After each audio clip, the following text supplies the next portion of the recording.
हरे कृष्णा। आप सभी भक्तों का दिन शुभ और मंगलमय हो। भक्तों, आज मैं आपको सुनाऊंगी सातों बारों की पावन कथाएं। सनातन धर्म में सप्ताह के सातों दिन किसी न किसी देवता को समर्पित होता है। सोमवार भोलेनाथ का, मंगलवार हनुमान जी का, बुधवार गणेश जी का, गुरुवार विष्णु भगवान का, शुक्रवार माँ लक्ष्मी का, शनिवार शनिदेव का और रविवार सूर्य देव का दिन माना गया है। जो भक्त श्रद्धा से सातों बारों की कथा नित्य सुनता है उसे हर देवता की कृपा एक साथ प्राप्त होती है। जीवन के कष्ट, ग्रह दोष, रोग, दरिद्रता और संकट दूर होते हैं और घर में सुख, शांति, धन और सौभाग्य बढ़ता है। कहते हैं कि सातों बारों की कथा सुनने मात्र से बड़ा पुण्य मिलता है और मनोकामनाएं पूर्ण होती है। इसलिए आज श्रद्धा से कथा को अंत तक अवश्य सुनिए। प्रेम से बोलिए सत्यदेव की जय। आइए पहले सुनते हैं भोलेनाथ जी की पावन कथा। एक बहुत धनवान साहूकार था जिसके घर धन आदि किसी प्रकार की कमी नहीं थी, परंतु उसको दुख था कि उसके कोई पुत्र नहीं था। वह इसी चिंता में रात दिन रहता था। वह पुत्र की कामना के लिए प्रति सोमवार को शिव जी का व्रत और पूजन किया करता था तथा सायंकाल को शिव मंदिर में जाकर शिव जी के श्री विग्रह के सामने दीपक जलाया करता था। उसके इस भक्तिमयी भाव को देखकर एक समय श्री पार्वती जी ने शिव जी महाराज से कहा कि महाराज, जहाँ साहूकार आपका अनन्य भक्त है और सदैव आपका व्रत एवं पूजन बड़ी श्रद्धा से करता है, इसको मनोकामना को पूर्ण करनी चाहिए। शिव जी ने कहा, हे पार्वती, यह संसार कर्म क्षेत्र है। जैसे किसान खेत में जैसा बीज बोता है वैसा ही फल काटता है, उसी तरह इस संसार में जो जैसा कर्म करते हैं वैसा फल भोगते हैं। पार्वती जी ने अत्यंत आग्रह से कहा, हे महाराज, हे भगवान, जब यह आपका अनन्य भक्त है और इसको अगर किसी प्रकार का दुख है तो उसको अवश्य दूर करना चाहिए, क्योंकि आप सदैव अपने भक्तों पर दयालु होते हैं और उनके दुखों को दूर करते हैं। यदि आप ऐसा नहीं करेंगे तो मनुष्य आपकी सेवा तथा व्रत क्यों करेंगे?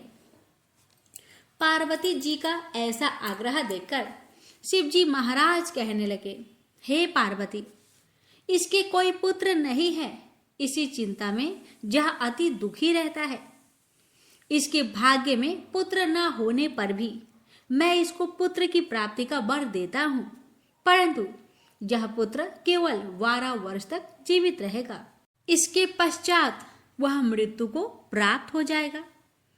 इससे अधिक मैं और कुछ इनके लिए नहीं कर सकता। हे भक्तों, यह सब बातें भगवान शिव की कृपा से साहूकार भी सुन रहा था। इससे उसको ना कुछ प्रसन्नता हुई और ना ही कुछ दुख हुआ। वह पहले जैसा ही शिव जी महाराज का व्रत और पूजन करता रहा। कुछ काल व्यतीत हो जाने पर साहूकार की स्त्री गर्भवती हुई और ठीक 10वें महीने उसके गर्भ से अति सुंदर पुत्र की प्राप्ति हुई। साहूकार के घर में बहुत खुशी मनाई गई, परंतु साहूकार ने उसकी केवल 12 वर्ष की आयु जान कोई अधिक प्रसन्नता प्रकट नहीं की और ना ही किसी को भेद बताया।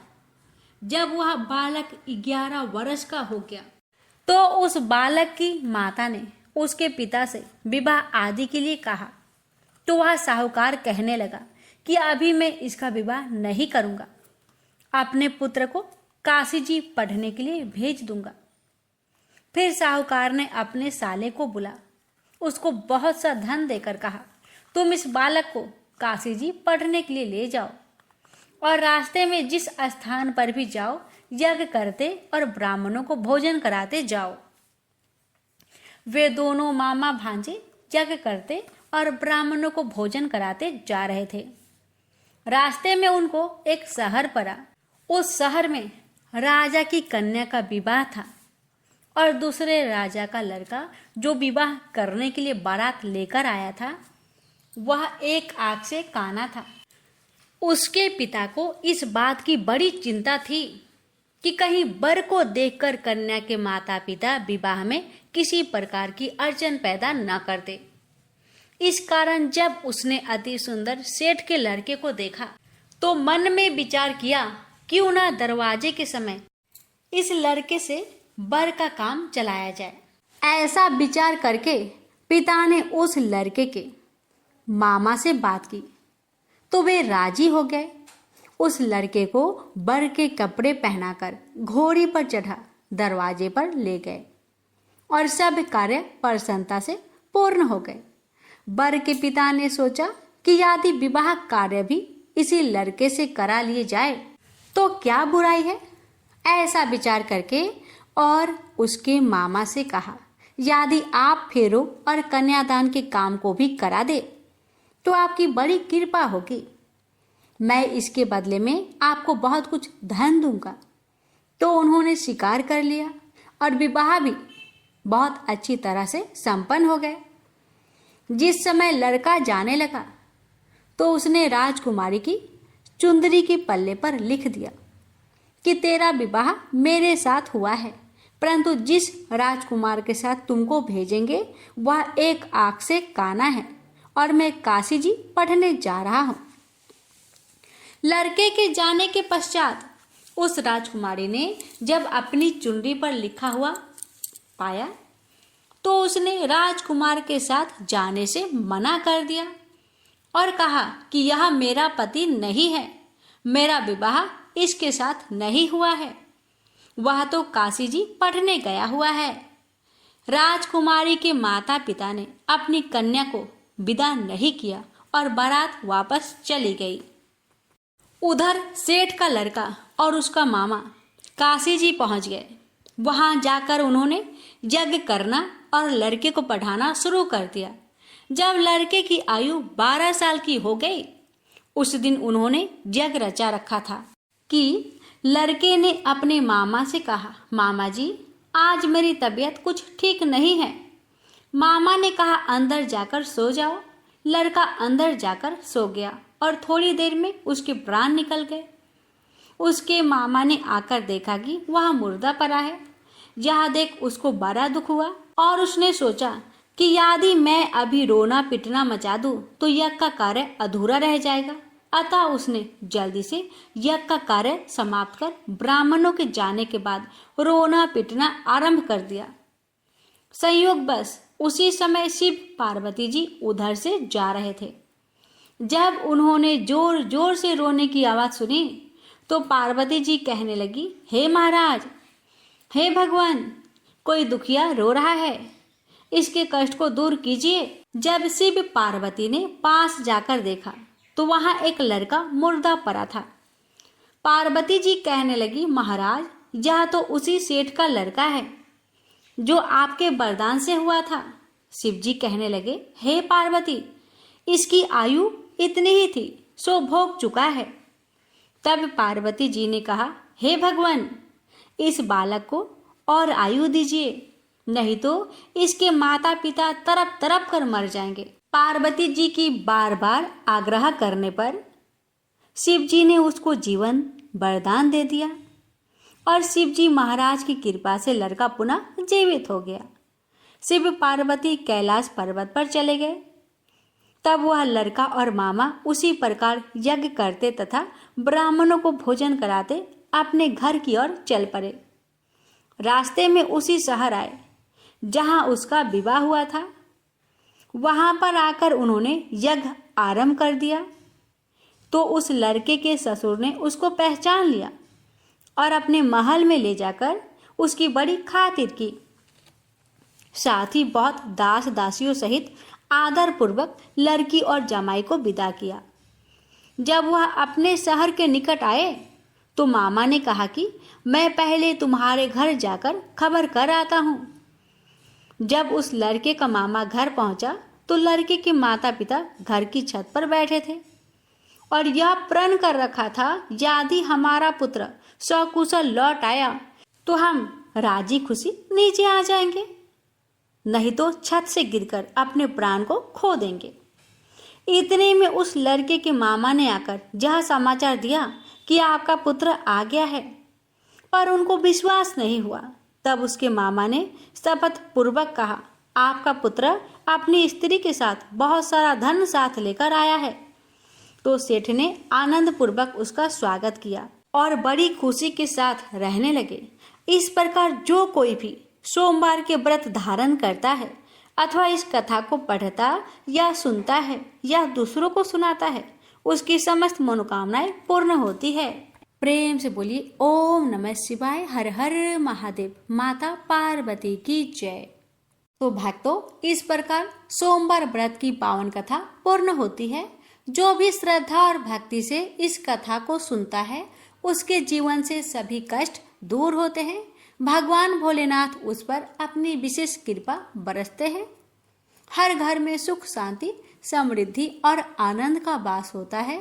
हे देवों के देव महादेव, जो भी भक्त आज के व्रत और कथा में सम्मिलित हुए हैं उनकी मनोकामनाएं पूर्ण करे और उनके जीवन में अपनी दिव्य कृपा सदैव बनाए रखे। प्रेम से बोलिए हर हर महादेव। मंगलवार व्रत कथा। व्यास जी ने कहा, एक बार नैमिषारण्य तीर्थ में 80,000 मुनि एकत्र होकर पुराणों के ज्ञाता श्री सूत जी से पूछने लगे, हे महामुने, आपने हमें अनेक पुराणों की कथाएं सुनाई है, अब कृपा करके हमें ऐसा व्रत और कथा बताइए जिसके करने से संतान की प्राप्ति हो तथा मनुष्य को रोग शोक अग्नि सर्व दुख आदि का भय दूर हो। क्योंकि कलयुग में सभी जीवों की आयु बहुत कम है, फिर इस पर उन्हें रोग चिंता के कष्ट लगे रहेंगे तो फिर वह श्री हरि के चरणों में अपना ध्यान कैसे लगा सकेंगे। श्री सूत जी बोले, हे मुनियों, आपने लोक कल्याण के लिए बहुत ही उत्तम बात पूछी है। एक बार युधिष्ठिर ने भगवान श्री कृष्ण से लोक कल्याण के लिए यही प्रश्न किया था। भगवान श्री कृष्ण और युधिष्ठिर का संवाद तुम्हारे सामने कहता हूँ, ध्यान देकर सुनो। एक समय पांडवों की सभा में श्री कृष्ण जी बैठे हुए थे। तब युधिष्ठिर ने भगवान श्री कृष्ण से प्रश्न किया, हे प्रभु नंद नंदन गोविंद, आपने मेरे लिए अनेकों कथाएं सुनाई हैं। आज आप कृपा करके ऐसा व्रत या कथा सुनाइए जिसके करने से मनुष्य को रोग चिंता का भय समाप्त हो और उसको पुत्र की प्राप्ति हो। हे प्रभु, बिना पुत्र के जीवन व्यर्थ है। पुत्र के बिना मनुष्य नरकगामी होता है। पुत्र के बिना मनुष्य पितृ ऋण से छुटकारा नहीं पा सकता और ना ही उसका पुनक नामक नरक से उद्धार हो सकता है। अतः पुत्रदायक व्रत बतलाइए। श्री कृष्ण भगवान बोले, हे राजन, मैं एक प्राचीन इतिहास सुनाता हूं, उसे आप ध्यान पूर्वक सुने।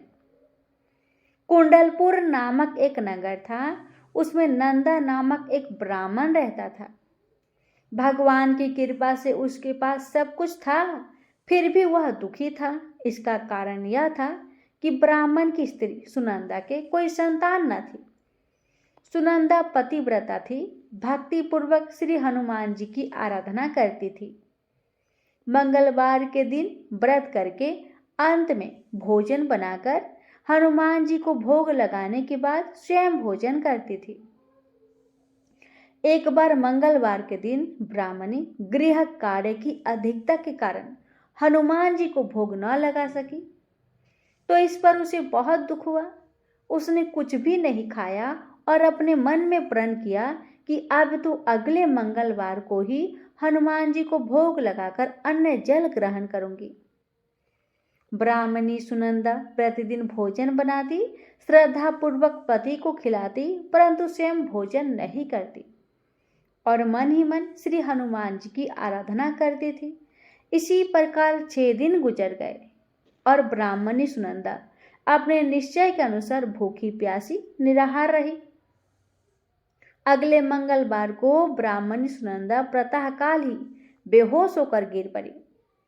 ब्राह्मणी सुनंदा की इस असीम भक्ति के प्रभाव से श्री हनुमान जी बहुत प्रसन्न हुए और प्रकट होकर बोले, सुनंदा, मैं तेरी भक्ति से बहुत प्रसन्न हूँ, तू उठ और वर मांग।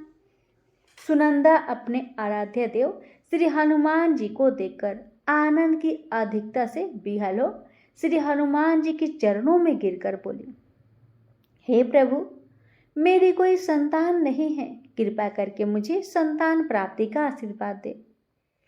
आपकी अति कृपा होगी। श्री महावीर जी बोले, तेरी इच्छा पूर्ण होगी, तेरे घर एक कन्या पैदा होगी, उसके अष्टांग प्रतिदिन सोना दिया करेंगे।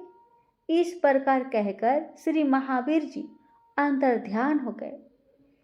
ब्राह्मणी सुनंदा बहुत हर्षित हुई और तभी समाचार अपने पति से कहा। ब्राह्मण देव कन्या का वरदान सुनकर कुछ दुखी हुए, परंतु सोना मिलने की बात सुनी तो बहुत प्रसन्न हुए। विचार किया कि ऐसी कन्या के साथ मेरी निर्धनता भी समाप्त हो जाएगी। श्री हनुमान जी की कृपा से वह ब्राह्मणी गर्भवती हुई और 10वें महीने में उसे बहुत ही सुंदर पुत्री प्राप्त हुई।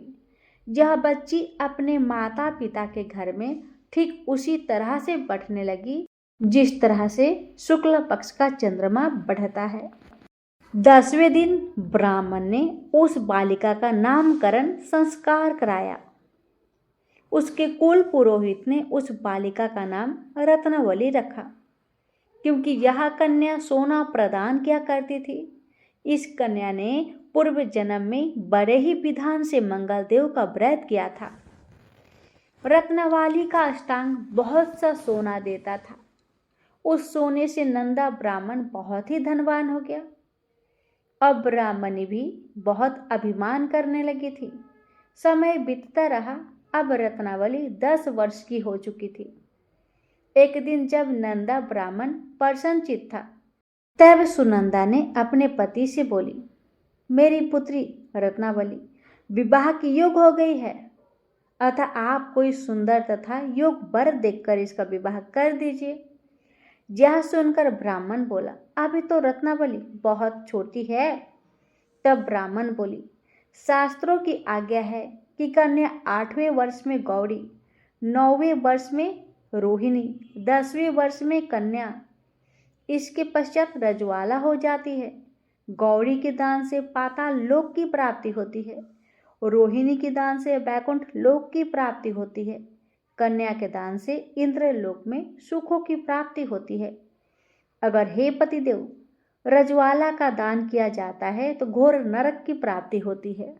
इस पर ब्राह्मण बोला, अभी तो रत्नावली मात्र 10 वर्ष की ही है और मैंने तो 16-16 साल की कन्याओं के विवाह कराए हैं, अभी जल्दी क्या है। तब ब्राह्मणी सुनंदा बोली, आपको लोभ अधिक हो गया लगता है। शास्त्रों में कहा गया है कि माता पिता और बड़ा भाई रजवाला कन्या को देखते हैं तो वह अवश्य ही नरकगामी होते हैं। तब ब्राह्मण बोला, अच्छी बात है, कल मैं अवश्य ही योग वर की तलाश में अपना दूत भेजूंगा। दूसरे दिन ब्राह्मण ने अपने दूत को बुलाया और आज्ञा दी कि जैसी सुंदर मेरी कन्या है वैसा ही सुंदर वर उसके लिए तलाश करो। दूत अपने स्वामी की आज्ञा पाकर निकल पड़ा। पंपई नगर में उसने एक सुंदर लड़के को देखा। यह बालक एक ब्राह्मण परिवार का बहुत गुणवान पुत्र था। इसका नाम सोमेश्वर था। दूत ने इस सुंदर व गुणवान ब्राह्मण पुत्र के बारे में अपने स्वामी को पूर्ण विवरण दिया। ब्राह्मण नंदा को भी सोमेश्वर अच्छा लगा और फिर शुभ मुहूर्त में विधि पूर्वक कन्या दान करके ब्राह्मणी संतुष्ट हुए। परंतु ब्राह्मण के मन में लोभ समाया हुआ था। उसने कन्या दान तो कर दिया था, पर वह बहुत खिन्न भी था।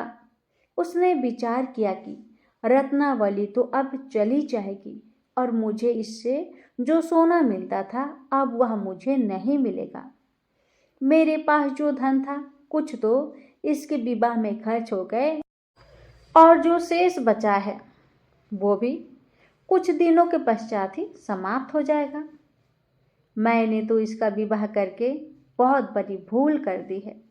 अब कोई ऐसा उपाय करना होगा ताकि रत्नावली मेरे ही घर में बनी रहे, अपने ससुराल ना जाए। लालच ब्राह्मण के मस्तिष्क पर छाता जा रहा था। रात भर अपनी सैया पर बेचैनी से करवट बदलते बदलते उसने एक भयानक निर्णय लिया। उसने विचार किया कि जब रत्नावली को लेकर उसका पति सोमेश्वर अपने घर को जाएगा तो मार्ग में छिपकर सोमेश्वर का वध करवा देगा और अपनी लड़की को अपने घर ले आएगा, जिससे नियमित रूप से उसे सोना भी मिलता रहेगा और समाज का कोई मनुष्य उसे दोष भी नहीं दे सकेगा। प्रातःकाल हुआ तो नंदा और सुनंदा ने अपने जामाई तथा लड़की को बहुत सारा धन देकर विदा कर दिया। सोमेश्वर अपनी पत्नी रत्नावली को लेकर ससुराल से अपने घर की तरफ चल दिया। ब्राह्मण नंदा महालोभ के वशीभूत हो अपने मति को खो चुका था। पाप पुण्य को उसे विचार ना रहा।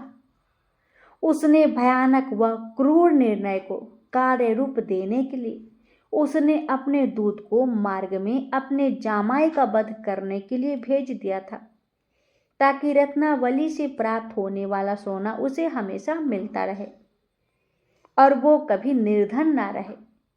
ब्राह्मण के दूत ने अपनी स्वामी की आज्ञा का पालन करते हुए उसके जामाई सोमेश्वर का मार्ग में ही वध कर दिया। समाचार प्राप्त कर ब्राह्मण नंदा मार्ग में पहुंचा और झूठी रुदन करते हुए अपनी बेटी से बोला, हे पुत्री, मार्ग में लुटेरे ने तेरे पति का वध कर दिया है। भगवान की यही इच्छा थी और उनकी इच्छा के आगे किसी का बस नहीं चलता। अब तू घर चल, वहां पर ही रहकर अपना शेष जीवन व्यतीत करना। जो तेरे भाग्य में लिखा है वही होगा। अपने पति की अकाल मृत्यु से रत्नावली बहुत दुखी हुई। करुण क्रुदन व रुदन करते हुए अपने पिता से बोली, हे पिताजी, इस संसार में जिस स्त्री का पति नहीं उसका जीवन व्यर्थ है। मैं अपने पति के साथ ही अपने शरीर को जला दूंगी और सती होकर अपने इस जन्म को माता पिता के नाम को तथा सास ससुर के यश को सार्थक करूंगी। ब्राह्मण नंदा अपनी पुत्री रत्नावली के वचनों को सुनकर बहुत दुखी हुआ। विचार करने लगा, मैंने व्यर्थी जमाई का वध का पाप अपने सिर लिया। रत्नावली तो उसके पीछे अपने प्राण तक देने को तैयार है। मेरा तो दोनों तरफ से मरण हो गया। धन तो अब मिलेगा नहीं। जमाई वध के पाप के फलस्वरूप यम यातना भी भुगतनी पड़ेगी। यह सोचकर वह बहुत खिन्न हुआ। सोमेश्वर की चिता बनाई गई। रत्नावली सती होने की इच्छा से अपने पति का सिर अपने गोद में रखकर चिता में बैठ गई। जैसे ही सोमेश्वर की चिता को अग्नि लगाई गई वैसे ही प्रसन्न हो मंगलदेव वहां प्रकट हुए और बोले, हे रत्नावली, मैं तेरी पति भक्ति से बहुत प्रसन्न हूं, तू वर मांग। रत्नावली ने अपने पति का जीवन दान मांगा। तब मंगलदेव बोले, रत्नावली, तेरे पति अजर अमर है, यह महाविद्वान भी होगा और इसके अतिरिक्त तेरी जो इच्छा हो वर मांग। तब रत्नावली बोली, हे ग्रहों के स्वामी, यदि आप मुझ पर प्रसन्न हैं तो मुझे यह वरदान दीजिए कि जो भी मनुष्य मंगलवार के दिन प्रातःकाल लाल पुष्प लाल चंदन से पूजा करके आपका स्मरण करे, उसको रोग व्याधि ना हो, सज्जनों का कभी वियोग ना हो, सर्प अग्नि तथा शत्रुओं का भय ना रहे।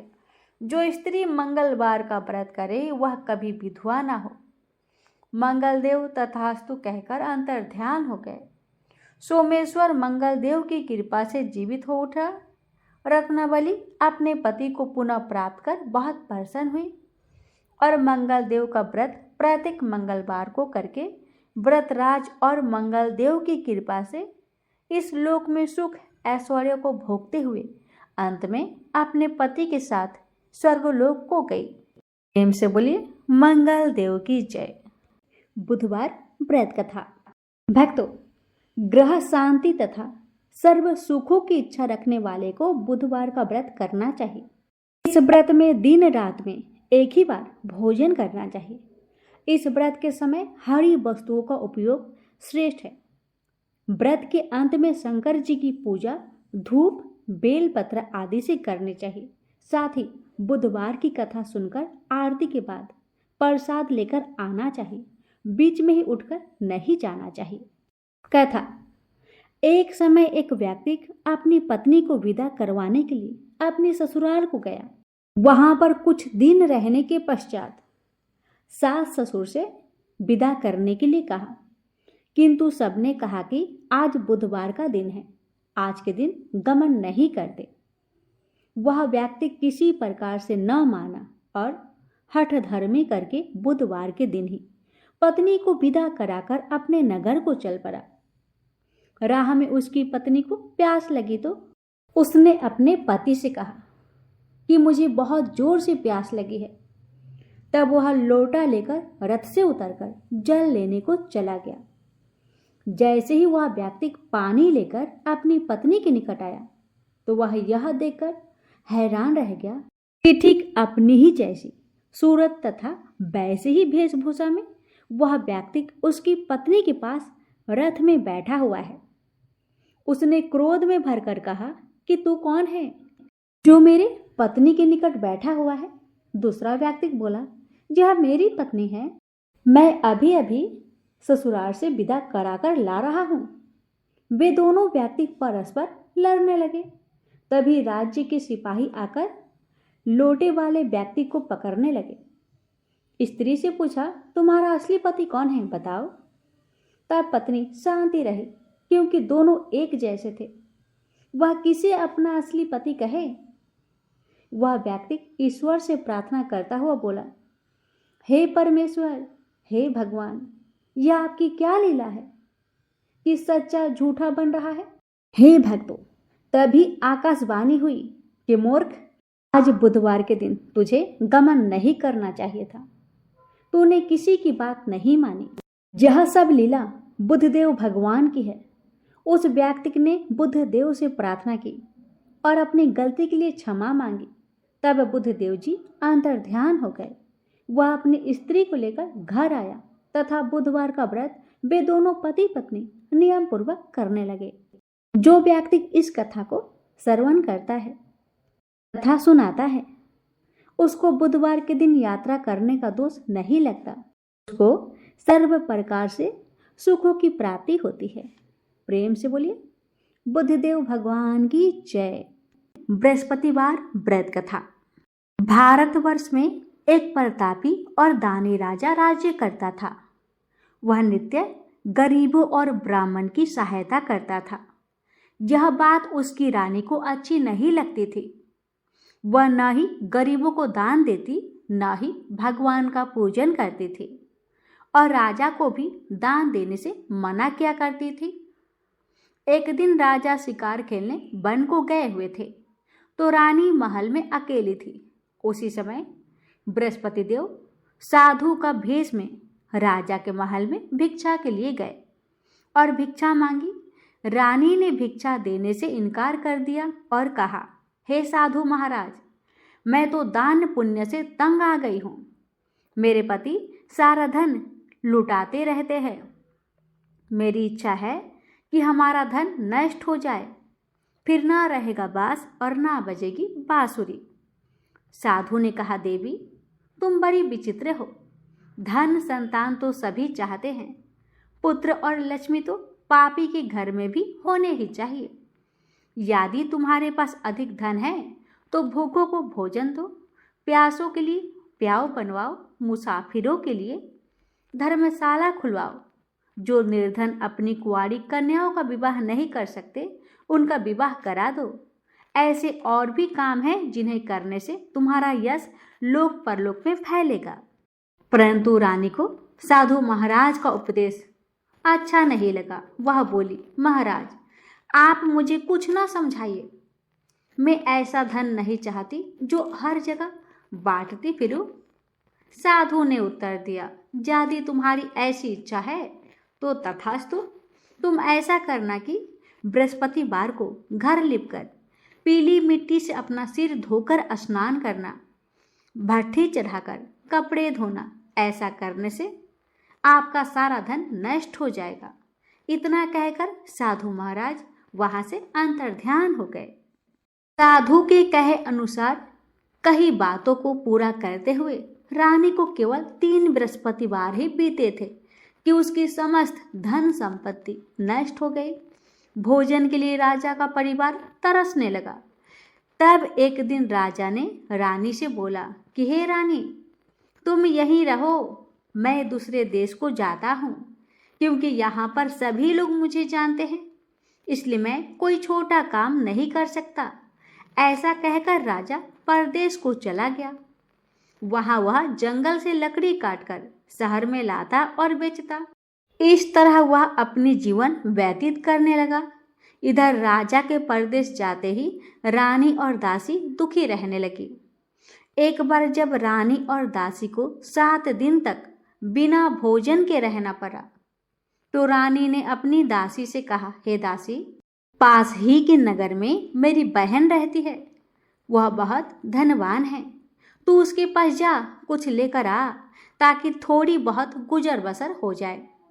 दासी रानी की बहन के पास गई।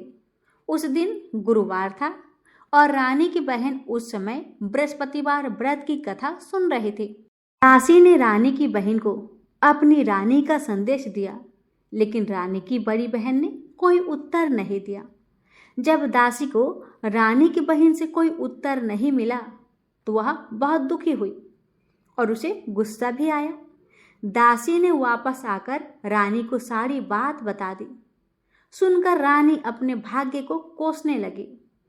उधर रानी की बहन ने सोचा कि मेरी बहन की दासी आई थी, परंतु मैं उससे नहीं बोली, इससे उसको बहुत दुख हुआ होगा। बेचारी कथा सुनकर और पूजन समाप्त करके वह अपनी बहन के घर आई और कहने लगी, हे बहन, मैं बृहस्पतिवार का व्रत कर रही थी, तुम्हारी दासी मेरे घर आई थी, परंतु जब तक कथा होती है तब तक ना उठते हैं और ना ही बोलते हैं, इसलिए मैं नहीं बोली। कहो दासी, क्यों आई थी? रानी बोली, बहन, तुमसे क्या छिपाऊं, हमारे घर में खाने तक को अनाज नहीं था। ऐसा कहते कहते रानी की आंखें भर आई। उसने दासी समेत पिछले 7 दिनों से भूखे रहने तक की बात अपनी बहन को विस्तार पूर्वक सुना दी। रानी की बहन बोली, देखो बहन, भगवान बृहस्पति देव सबकी मनोकामना पूर्ण करते हैं।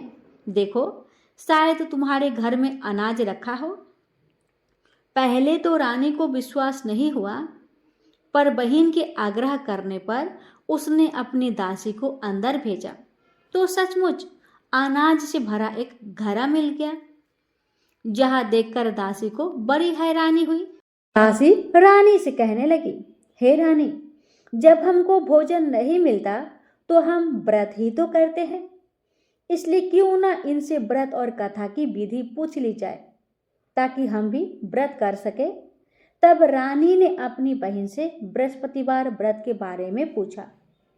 उसकी बहन ने बताया, बृहस्पतिवार के व्रत में चने की दाल और मुनक्का से विष्णु भगवान का केले की जड़ में पूजन करें तथा दीपक जलाए, व्रत कथा सुने और पीला ही भोजन करें, इससे बृहस्पति देव प्रसन्न होते हैं। व्रत और पूजन विधि बताकर रानी की बहन अपने घर को लौट गई। 7 दिन बाद जब गुरुवार आया तो रानी और दासी ने व्रत रखा। घुड़सार में जाकर चना और गुड़ लेकर आई, फिर उससे केले की जड़ तथा विष्णु भगवान का पूजन किया। अब पीला भोजन कहाँ से आए, इस बात को लेकर दोनों बहुत दुखी थे। चूंकि उन्होंने व्रत रखा था, इसलिए बृहस्पति देव उनसे प्रसन्न थे, इसलिए वे एक साधारण व्यक्ति का रूप धारण कर 2 थालों में सुंदर पीला भोजन दासी को दे गए। भोजन पाकर दासी प्रसन्न हुई और फिर रानी के साथ मिलकर भोजन ग्रहण किया। उसके बाद वे सभी गुरुवार को व्रत और पूजन करने लगी। बृहस्पति भगवान की कृपा से उनके पास फिर से धन संपत्ति आ गई, परंतु रानी फिर से पहले की तरह आलस्य करने लगी। तब दासी बोली, देखो रानी, तुम पहले भी इस प्रकार आलस्य करती थी। तुम्हें धन रखने में कष्ट होता था, इस कारण सभी धन नष्ट हो गया।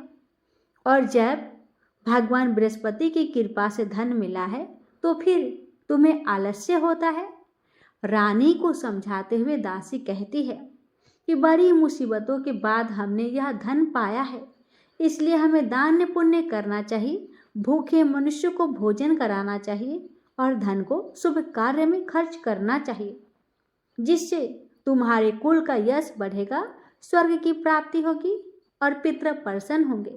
दासी की बात मानकर रानी अपना धन शुभ कार्यों में खर्च करने लगी। इससे पूरे नगर में उसका यश फैलने लगा। तो बृहस्पतिवार व्रत कथा के बाद श्रद्धा के साथ आरती की जानी चाहिए और इसके बाद प्रसाद बांटकर उसे ग्रहण करना चाहिए। आगे, एक दिन राजा दुखी होकर जंगल में एक पेड़ के नीचे आसन जमाकर बैठ गया। वह अपनी दशा को याद करके व्याकुल होने लगा। बृहस्पतिवार का दिन था। एकाएक उसने देखा कि निर्जन वन में एक साधु प्रकट हुए। वह साधु भेष में स्वयं बृहस्पति देवता थे। लकड़हारे के सामने आकर बोले, हे लकड़हारे, इस सुनसान जंगल में तू चिंतामग्न क्यों बैठा है?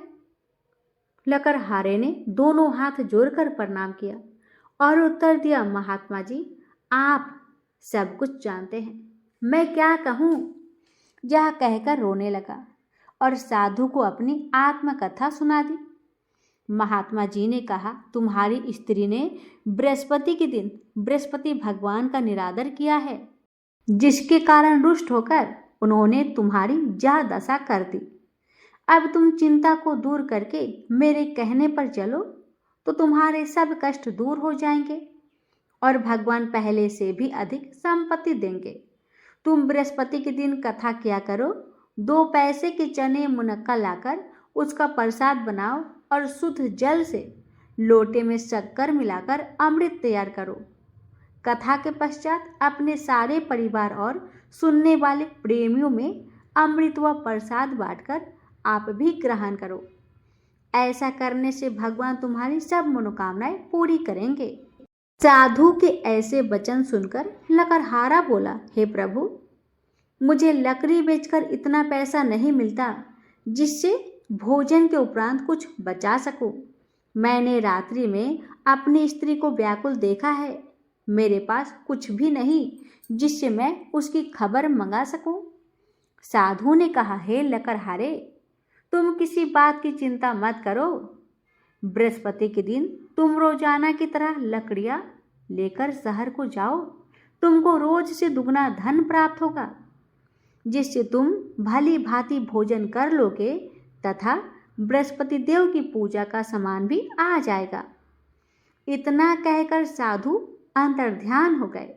धीरे धीरे समय व्यतीत होने पर फिर वही बृहस्पतिवार का दिन आया। लकड़हारा जंगल से लकड़ी काटकर किसी शहर में बेचने गया। उसे उस दिन और दिन से अधिक पैसा मिला। राजा ने चना गुड़ आदि लाकर गुरुवार का व्रत किया। उस दिन से उसके सभी कलेश दूर हुए। परंतु जब दोबारा गुरुवार का दिन आया तो बृहस्पतिवार का व्रत करना भूल गया। इस कारण बृहस्पति भगवान नाराज हो गए। उस दिन उस नगर के राजा ने विशाल यज्ञ का आयोजन किया तथा शहर में यह घोषणा करा दी कि कोई भी मनुष्य अपने घर में भोजन न बनाए और न आग जलाए। समस्त जनता मेरे यहाँ भोजन करने आए। इस आज्ञा को जो न मानेगा उसे फांसी की सजा दी जाएगी। इस तरह की घोषणा संपूर्ण नगर में करवा दी गई। राजा की आज्ञा अनुसार शहर के सभी लोग भोजन करने गए, लेकिन लकड़हारा कुछ देर से पहुंचा, इसलिए राजा उसको अपने साथ घर लिवा गए और ले जाकर भोजन करा रहे थे। तो रानी की दृष्टि उस खूंटी पर पड़ी जिस पर उसका हार लटका हुआ था। वह वहां पर दिखाई नहीं दिया। रानी ने निश्चय किया कि मेरा हार इस मनुष्य ने ही चुराया है। उसी समय सिपाहियों को बुलाकर उसको कारागार में डलवा दिया। जब लकड़हारा कारागार में पड़ गया और बहुत दुखी होकर विचार करने लगा कि ना जाने कौन से पूर्व जन्म के कर्म से मुझे यह दुख प्राप्त हुआ है, और उसी साधु को याद करने लगा जो जंगल में मिले थे। उसी समय तत्काल बृहस्पति देव साधु के रूप में प्रकट हुए और उसकी दशा को देखकर कहने लगे, अरे मूर्ख, तूने बृहस्पति देव की कथा नहीं की, इसी कारण तुझे दुख प्राप्त हुआ है। अब चिंता मत कर, बृहस्पतिवार के दिन कारागार के दरवाजे पर 4 पैसे पड़े मिलेंगे, उनसे तू बृहस्पति देव की पूजन करना, तेरे सभी कष्ट दूर हो जाएंगे। बृहस्पति के दिन उसे 4 पैसे मिले। लकड़हारे ने कथा कही। उसी रात्रि को बृहस्पति देव ने उस नगर के राजा को स्वप्न में कहा, हे राजा, तुमने जिस आदमी को कारागार में बंद कर दिया है वह निर्दोष है, वह राजा है, उसे छोड़ देना। रानी का हार उसे खूंटी पर लटका है। अगर तू ऐसा नहीं करेगा तो मैं तेरे राज्य को नष्ट कर दूंगा। इस तरह रात्रि के सपनों को देखकर राजा प्रातः काल उठा और खूंटी पर हार देखकर लकड़हारे को बुलाकर क्षमा मांगी तथा लकड़हारे को योग सुंदर वस्त्र आभूषण देकर विदा कर दिया। बृहस्पति देव की आज्ञा अनुसार लकड़हारा अपने नगर को चला गया। राजा जब अपने नगर के निकट पहुंचा तो उसे बड़ा आश्चर्य हुआ। नगर में पहले से अधिक बाग, तालाब, कुएं तथा बहुत सी धर्मशाला, मंदिर आदि बन गई है। राजा ने पूछा, यह किसका बाग और धर्मशाला है? तब नगर के सब लोग कहने लगे, यह सब रानी और बांदी के हैं। तो राजा को आश्चर्य हुआ और गुस्सा भी आया। जब रानी ने यह खबर सुनी कि राजा आ रहे हैं तो उन्होंने बांदी से कहा, हे दासी, देख, राजा हमको कितनी बुरी हालत में छोड़ गए थे। हमारी ऐसी हालत देखकर वह लौट न जाए, इसलिए तू दरवाजे पर खड़ी हो जा। आज्ञा अनुसार दासी दरवाजे पर खड़ी हो गई। राजा आए तो उन्हें अपने साथ लिवा लाई। तब राजा ने क्रोध करके अपनी रानी से पूछा कि यह धन तुम्हें कैसे प्राप्त हुआ है? तब उन्होंने कहा, हमें यह सब धन बृहस्पति देव के इस व्रत के प्रभाव से प्राप्त हुआ है। तब राजा ने निश्चय किया, 7 रोज बाद तो सभी बृहस्पति देव का पूजन करते हैं, परंतु मैं प्रतिदिन दिन में 3 बार कहानी तथा रोज व्रत किया करूंगा। अब हर समय राजा के दुपट्टे में चने की दाल बधी रहती तथा दिन में 3 बार कहानी कहता। एक रोज राजा ने विचार किया कि चलो अपनी बहन की यहाँ हो आते हैं। इस तरह निश्चय कर राजा घोड़े पर सवार हो अपनी बहन के यहाँ चलने लगा। मार्ग में उसने देखा कि कुछ आदमी एक मुर्दी को ले जा रहे हैं। राजा उन्हें रोककर कहने लगे, अरे भाई, मेरी बृहस्पति देव की कथा सुन लो। वो बोले, लो, हमारा यहाँ आदमी मर गया है और इसको अपनी कथा की पड़ी है। परंतु कुछ आदमी बोले, अच्छा कहो, हम तुम्हारी कथा सुनेंगे। राजा ने दाल निकाली और जब कथा आधी हुई थी कि मुर्दा हिलने लगा, और जब कथा समाप्त हो गई तो राम राम करके मुर्दा उठकर खड़ा हो गया। आगे मार्ग में उसे एक किसान खेत में हल चलाता हुआ मिला। राजा ने उसे देखा और उससे बोला, अरे भाई, तुम मेरी बृहस्पतिवार की कथा सुन लो। किसान बोला, जब तक मैं तेरी कथा सुनूंगा तब तक 4 हरैया जोत लूंगा। जा अपनी कथा किसी और को सुनाना। इस तरह राजा आगे चलने लगा। राजा के हटते ही बैल पछाड़ खाकर गिर पड़ा तथा किसान के पेट में बड़ी जोर का दर्द होने लगी। उस समय उसकी माँ रोटी लेकर आई।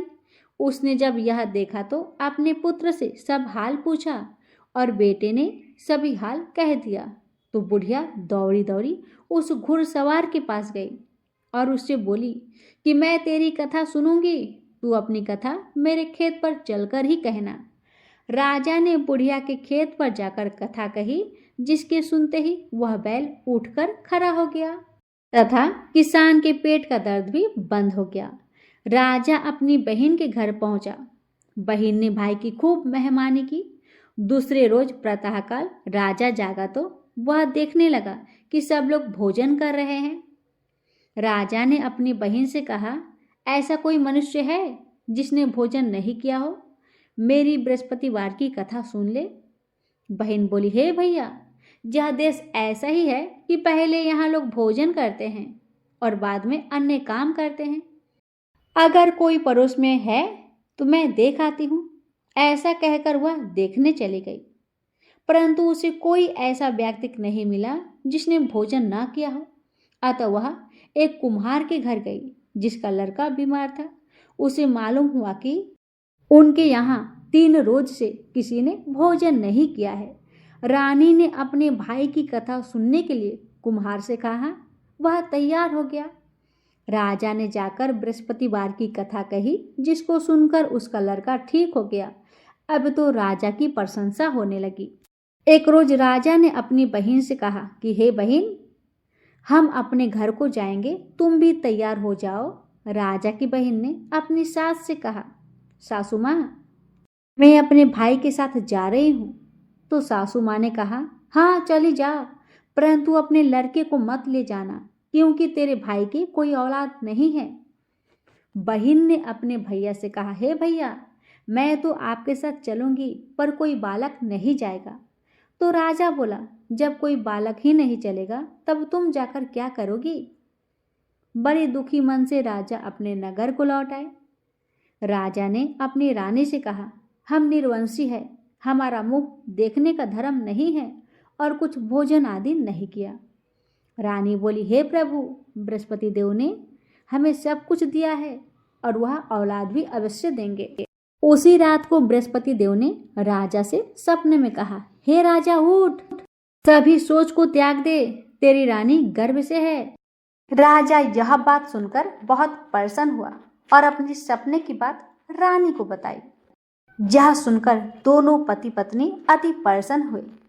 9वें महीने में रानी के गर्भ से एक सुंदर पुत्र पैदा हुआ। तब राजा बोला, हे रानी, स्त्री बिना भोजन के रह सकती है, पर बिना कहे नहीं रह सकती। मेरी बहन आए, तुम उससे कुछ मत कहना। रानी ने सुनकर हाँ कर दिया। जब राजा की बहन ने यह शुभ समाचार सुना तो बहुत खुशी हुई और बधाई लेकर अपने भाई के यहाँ आई। तभी रानी ने कहा, घोड़ा चढ़कर तो नहीं आई, गधा चढ़ी आई। राजा की बहन बोली, भाभी, इस प्रकार ना कहती तो तुम्हें औलाद कैसे मिलता? बृहस्पति देव ऐसे ही हैं, जैसे जिनके मन में कामनाएं हैं सभी को पूर्ण करते हैं। जो सद्भावना पूर्वक बृहस्पतिवार व्रत करता है एवं कथा को सुनता है या पढ़ता है या दूसरों को सुनाता है, बृहस्पति देव उसकी सभी मनोकामना को पूर्ण करते हैं। भगवान बृहस्पति देव उसकी सदैव रक्षा करते हैं। संसार में जो मनुष्य सद्भावना से भगवान का पूजन व्रत सच्चे हृदय से करते हैं तो उनकी सभी मनोकामनाएं पूर्ण करते हैं। जैसी सच्ची भावना से रानी और राजा ने उनकी कथा का गुणगान किया तो उनकी सभी इच्छाएं बृहस्पति देव जी ने पूर्ण की थी। इसलिए पूर्ण कथा सुनने के बाद प्रसाद लेकर जाना चाहिए। हृदय से उसका मनन करते हुए जयकारा बोलना चाहिए। तो बोलिए, बृहस्पति देव भगवान की जय। वैभव लक्ष्मी माता की व्रत कथा। एक समय की बात है, किसी शहर में कई लोग रहते थे। सभी अपने अपने काम में व्यस्त रहते थे। किसी को किसी से कोई मतलब नहीं था। भजन कीर्तन, भक्ति भाव, दया माया, परोपकार जैसे संस्कार का अभाव हो चुका था। शहर में बुराइयां बढ़ गई थी। शराब, जुआ, रेस, व्यभिचार, चोरी, डकैती आदि बहुत से गुनाह शहर में होने लगे थे। उसके बावजूद इसके उस शहर में कुछ अच्छे लोग भी रहा करते थे। इनमें शीला नामक स्त्री जो धार्मिक प्रकृति और संतोष स्वभाव वाली थी। उसका पति भी विवेकी और सुशील था। शीला और उसका पति कभी किसी की बुराई नहीं करते थे और भगवान का भजन करने में अच्छी तरह समय व्यतीत कर रहे थे। शहर के लोग उनकी गृहस्थी की सराहना करते थे। देखते देखते समय बदला। शीला के पति की अच्छी संगति बुरी में बदल गई। अब वह जल्दी से करोड़पति बनने की ख्वाब देखने लगा। इसलिए वह गलत रास्ते पर चल पड़ा और फलस्वरूप उसकी हालत भिखारी जैसी हो गई। शराब, जुआ, रेस, चरस, गांजा आदि बुरी आदतों में शीला का पति भी फंस गया। दोस्तों के साथ उसे भी शराब की आदत लग गई। इस प्रकार उसने अपना सब कुछ जुए में गवा दिया। शीला इस बात से बेहद चिंतित रहने लगी, लेकिन उसे भगवान पर भरोसा था।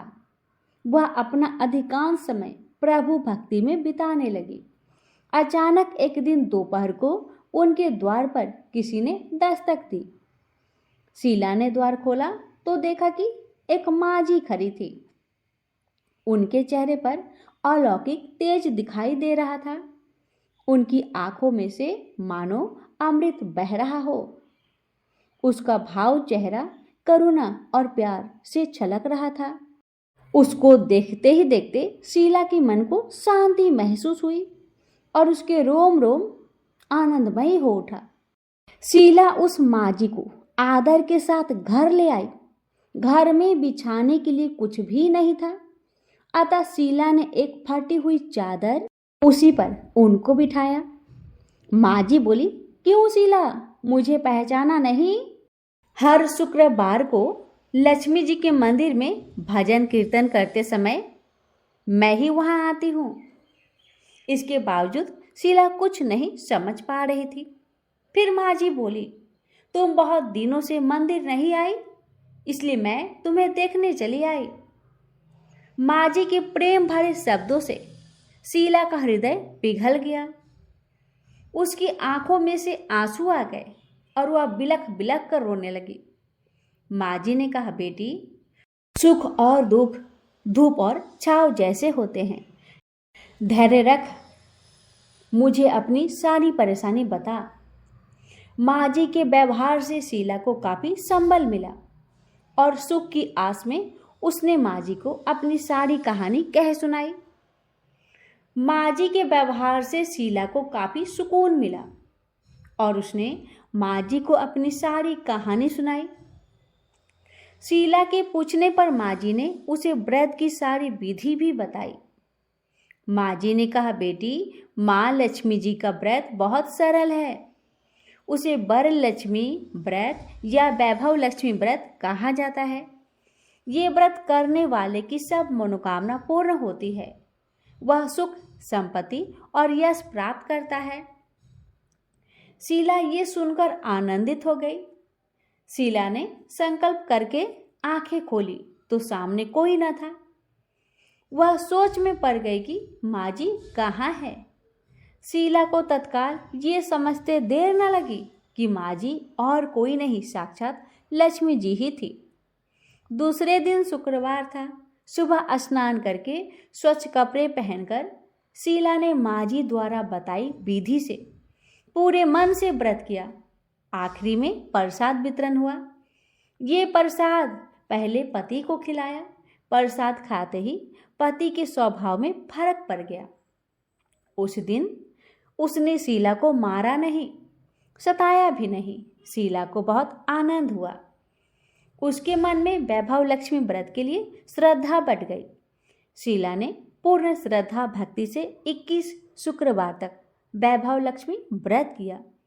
21वें शुक्रवार को माँझी के कहे मुताबिक उद्यापन विधि कर 7 स्त्रियों को वैभव लक्ष्मी व्रत की 7 पुस्तकें उपहार में दी। फिर माता जी के धन लक्ष्मी स्वरूप की छवि को वंदन करके भाव से मन ही मन प्रार्थना करने लगी, हे माँ धनलक्ष्मी, मैंने आपका वैभव लक्ष्मी व्रत करने की मन्नत मांगी थी, वह व्रत आज पूर्ण किया है। हे माँ, मेरी हर विपत्ति दूर करो, हम सबका कल्याण करो। जिसे संतान न हो उसे संतान देना, सौभाग्यवती स्त्री का सौभाग्य अखंड रखना, कुंवारी लड़की को मन भाव पति देना। जो आपका यह चमत्कारी वैभव लक्ष्मी व्रत करे, उनकी सब विपत्ति दूर करना, सभी को सुखी रखना। हे माँ, आपकी महिमा अपार है। ऐसा बोलकर लक्ष्मी जी के धन लक्ष्मी स्वरूप की छवि को प्रणाम किया। व्रत के प्रभाव से शीला का पति अच्छा आदमी बन गया और कड़ी मेहनत करके व्यवसाय करने लगा। उसने तुरंत शीला के गिरवी रखे गहने चुरा लिए। घर में धन की वृद्धि हुई। घर में पहले जैसी सुख शांति छा गई। वैभव लक्ष्मी व्रत का प्रभाव देखकर मोहल्ले की दूसरी स्त्रियां भी विधि पूर्वक वैभव लक्ष्मी व्रत करने लगी। प्रेम से बोलिए वैभव लक्ष्मी माता की जय। अब आइए सुनिए शनिवार व्रत कथा। एक समय सूर्य, चंद्रमा, मंगल, बुध, बृहस्पति, शुक्र, शनि, राहु और केतु, इन ग्रहों में आपस में झगड़ा हो गया कि हम सब में से सबसे बड़ा कौन है। सब अपने आप को बड़ा कह रहे थे। जब आपस में कोई निर्णय न हो सका तो सब के सब आपस में झगड़ते हुए इंद्रदेव के पास गए और कहने लगे कि आप देवताओं के राजा हैं, इसलिए आप हमारा न्याय करके यह बतलाइए कि हम 9 ग्रहों में से सबसे बड़ा कौन है। तब राजा इंद्र इनका प्रश्न सुनकर घबरा गए और कहने लगे कि मुझ में यह सामर्थ्य नहीं है जो किसी को बड़ा या छोटा बतलाऊं। मैं अपने मुख से कुछ नहीं कह सकता हूं। हाँ, मगर एक उपाय हो सकता है। इस समय पृथ्वी पर राजा विक्रम आदित्य दूसरे के दुखों का निवारण करने वाले हैं।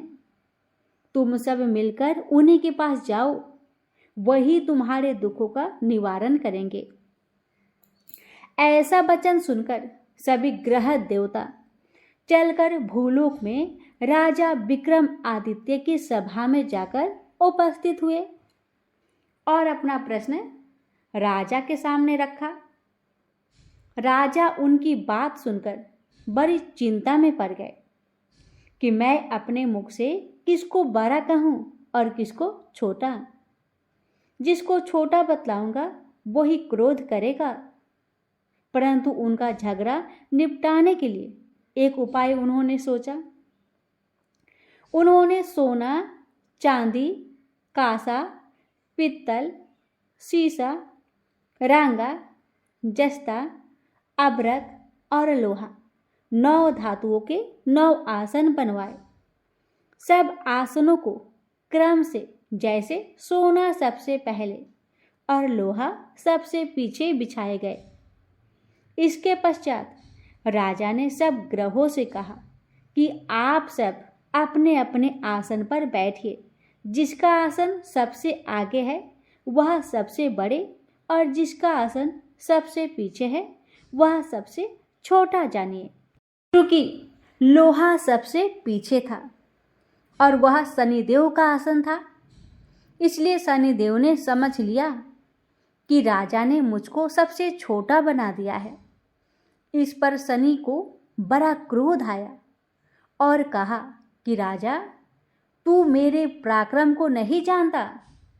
सूर्य एक राशि पर 1 महीना, चंद्रमा 2.25 दिन, मंगल 1.5 महीना, बृहस्पति 13 महीने, बुध और शुक्र 1 महीने, परंतु मैं एक राशि पर 2.5 अथवा 7.5 साल तक रहता हूँ। बड़े बड़े देवताओं को भी मैंने भीषण दुख दिया है। राजन सुनो, राम जी को 7.5 आई तो वनवास हो गया। और रावण पर आई तो राम और लक्ष्मण ने सेना लेकर लंका पर चढ़ाई कर दी, रावण कुल का नाश कर दिया। हे राजन, अब तुम सावधान रहना। राजा कहने लगा, जो कुछ भाग्य में होगा देखा जाएगा। उसके बाद अन्य ग्रह तो प्रसन्नता के साथ चले गए, परंतु शनिदेव बड़े क्रोध के साथ वहां से सिधारे।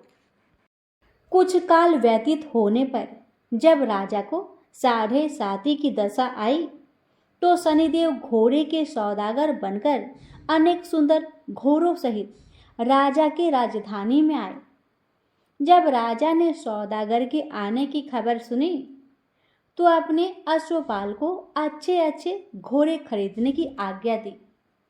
अश्वपाल ऐसी अच्छी नस्ल के घोड़े देखकर उनका मूल्य सुनकर चकित हो गया और तुरंत ही राजा को खबर कर दी।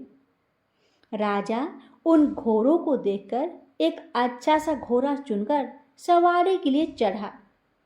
राजा के घोड़े की पीठ पर चढ़ते ही घोड़ा जोर जोर से भागा।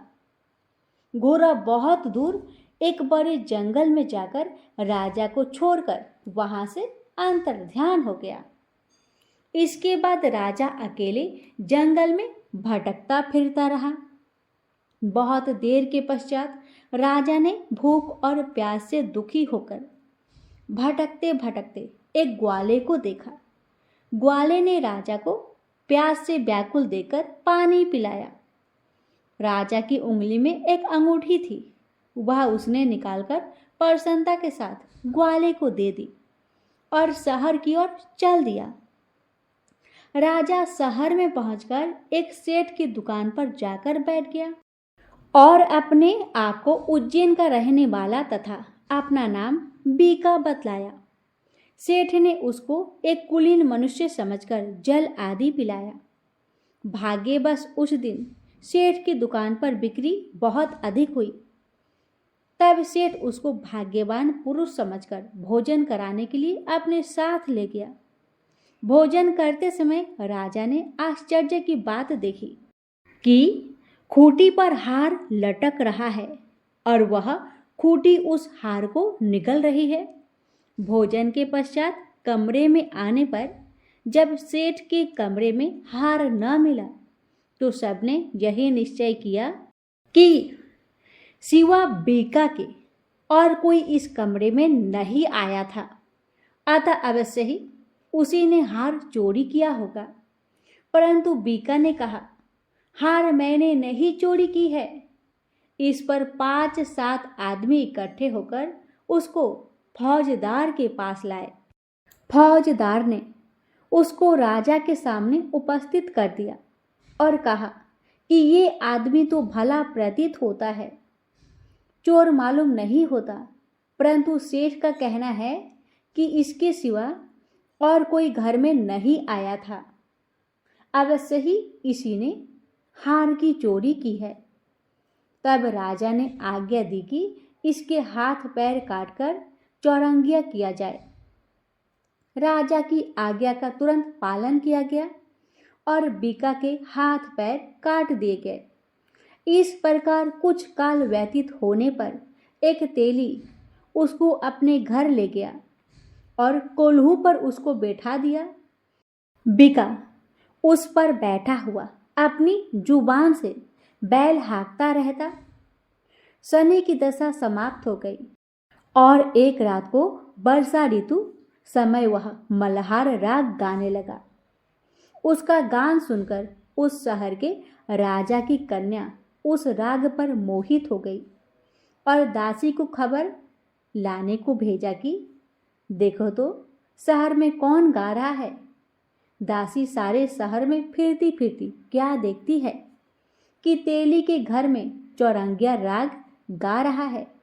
दासी ने महल में आकर राजकुमारी को सारी हाल सुना दिया। बस उसी क्षण राजकुमारी ने अपने मन में यह प्रण कर लिया कि चाहे कुछ हो, मुझे इस चौरंगिया के साथ विवाह करना है। भक्तों, प्रातः काल होते ही जब दासी ने राजकुमारी को जगाना चाहा तो राजकुमारी अनशन व्रत लेकर पड़ी रही। तब दासी ने रानी के पास जाकर राजकुमारी के न उठने का वृत्तांत कहा। रानी ने तुरंत ही वहां पर आकर राजकुमारी को जगाया और उसके दुख का कारण पूछा। तो राजकुमारी ने कहा कि पिताजी, माताजी, मैंने यह प्रण कर लिया है कि तेली के घर में जो चौरंगिया है उसी के साथ विवाह करूंगी। माता ने कहा, पगली, ये क्या बात कह रही है? तेरा किसी देश के राजा के साथ विवाह किया जाएगा? कन्या कहने लगी कि माताजी, मैं अपना प्रण कभी नहीं तोड़ूंगी। माता ने चिंतित होकर यह बात राजा को बताई। तब महाराज ने भी आकर अपनी बिटिया को समझाया कि मैं अभी देश देशांतर में अपने दूत भेजकर सुयोग्य, रूपवान एवं बड़े से बड़े गुणी राजकुमार के साथ तुम्हारा विवाह करूंगा। ऐसी बात तुमको कभी नहीं विचारनी चाहिए। कन्या ने कहा, पिताजी, मैं अपने प्राण त्याग दूंगी, परंतु दूसरे से विवाह नहीं करूंगी। इतना सुनकर राजा ने क्रोध से कहा, यदि तेरे भाग्य में ऐसा ही लिखा है तो जैसी तेरी इच्छा वैसा ही कर। राजा ने तेली को बुलवाकर कहा कि तेरे घर में जो चौरंगिया है उसके साथ मैं अपनी कन्या का विवाह करना चाहता हूँ। तेली ने कहा कि यह कैसे हो सकता है? कहाँ आप हमारे राजा और कहाँ मैं एक नीच तेली? परंतु राजा ने कहा कि भाग्य के लिखे को कोई टाल नहीं सकता। अपने घर जाकर विवाह की तैयारी करो। राजा ने उसी समय तोरण और बंधन वार लगवाकर अपनी राजकुमारी का विवाह चौरंगिया विक्रमादित्य के साथ कर दिया। रात्रि को जब विक्रमादित्य और राजकुमारी महल में सोए तो आधी रात के समय शनिदेव ने विक्रमादित्य को स्वप्न दिया कि राजा, कहो, मुझको छोटा बतलाकर तुमने कितना दुख उठाया? राजा ने हाथ जोड़कर क्षमा मांगी।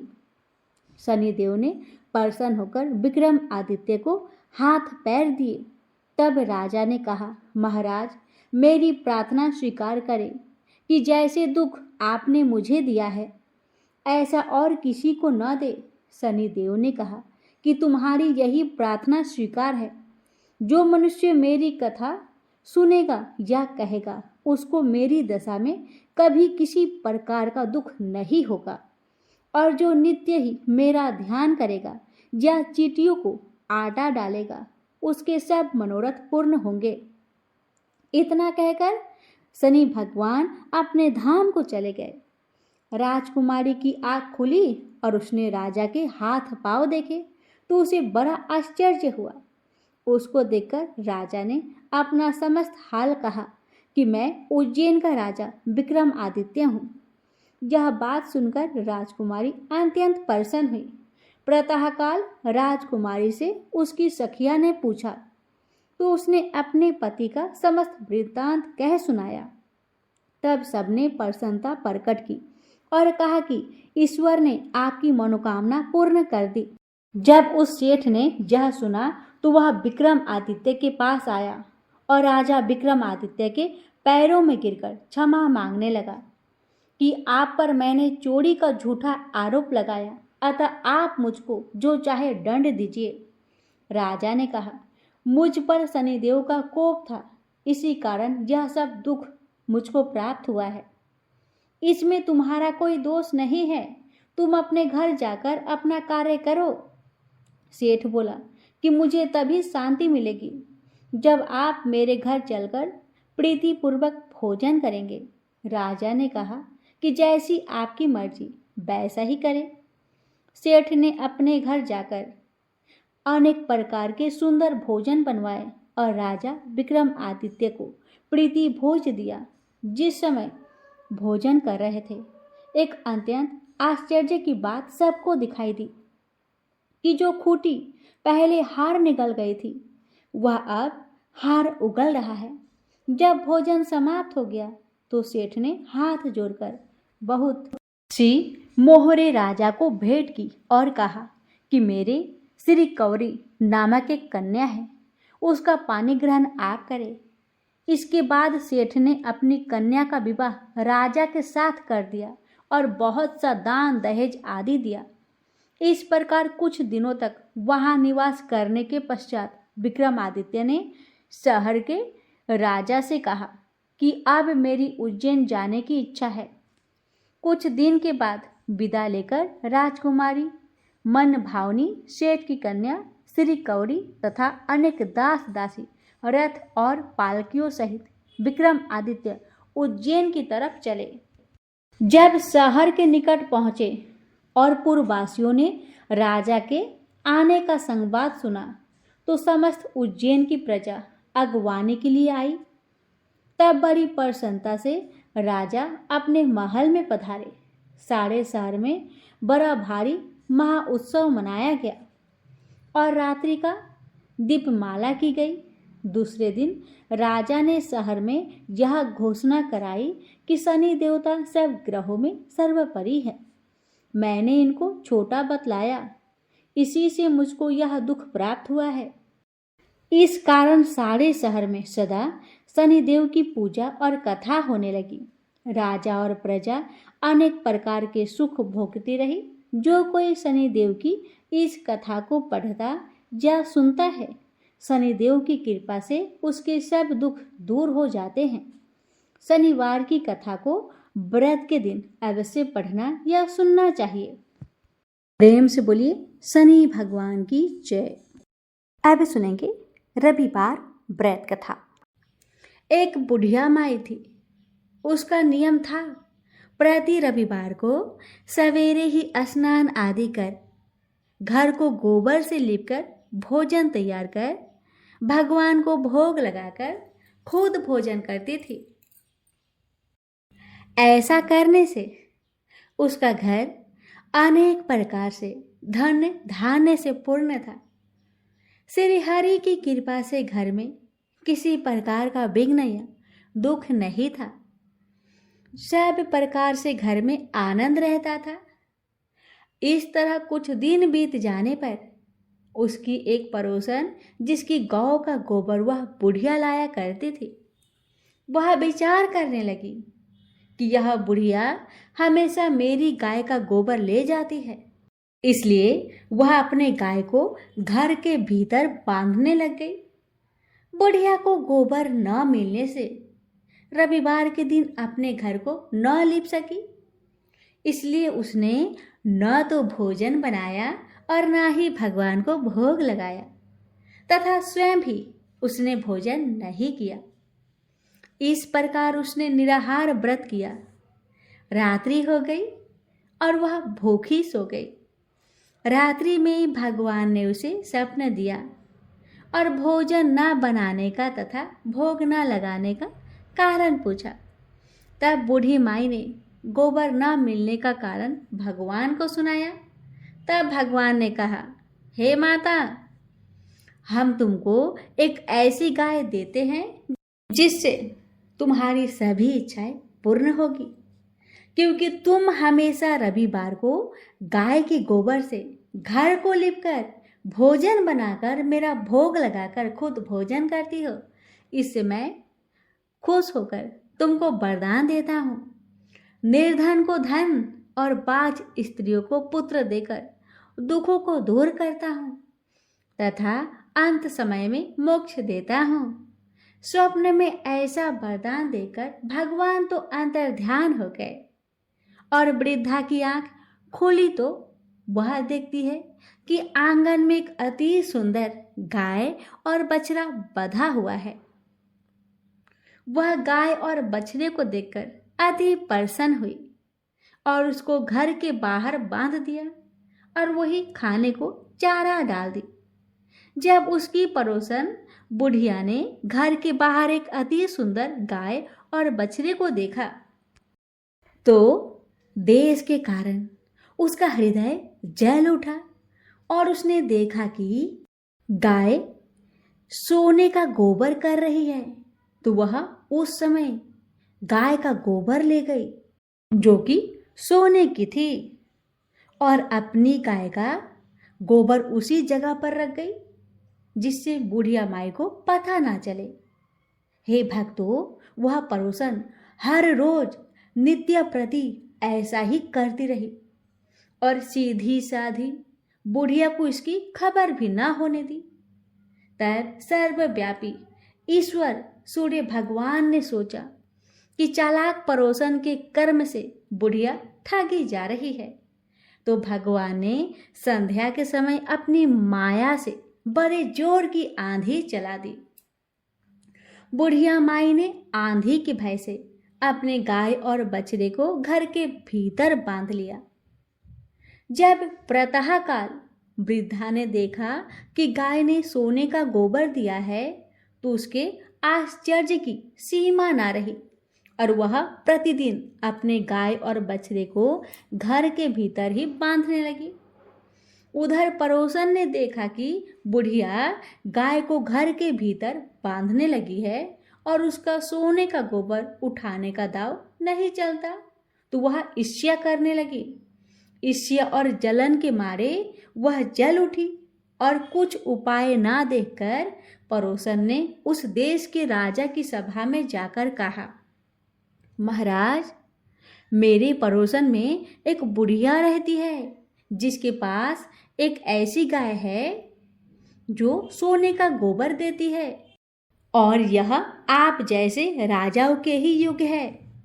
वह नित्य सोने का गोबर देगी, आप उन सोने से प्रजा का पालन करेंगे। वह वृद्धा इतने सोने का क्या करेगी?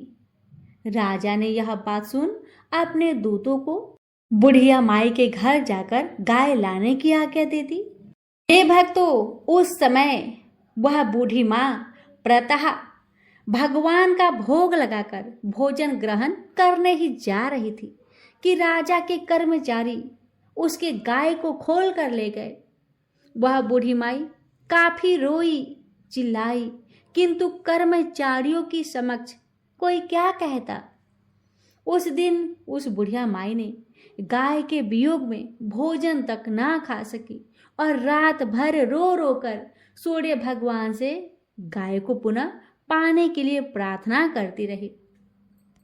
उधर राजा गाय को देखकर बहुत प्रसन्न हुआ, लेकिन सुबह जैसे ही वह उठा, सारा महल गोबर से भरा दिखाई देने लगा। राजा यह देखकर बहुत घबरा गया। सूर्य भगवान ने रात्रि में राजा को सपने में कहा कि हे राजा, वह गाय वृद्धा माता को लौटा दे, उसमें तेरा भला होगा। उसके रविवार के व्रत से प्रसन्न होकर मैंने उसे गाय प्रदान किया है। प्रातः होते ही राजा ने बुढ़िया माई को बुलवाकर बहुत सा धन के साथ सम्मान सहित गाय और बछड़ा लौटा दिया। उसकी पड़ोसन को बुलवाकर राजा ने उचित दंड दिया। इतना करने के बाद राजा के महल से गंदगी दूर हो गई।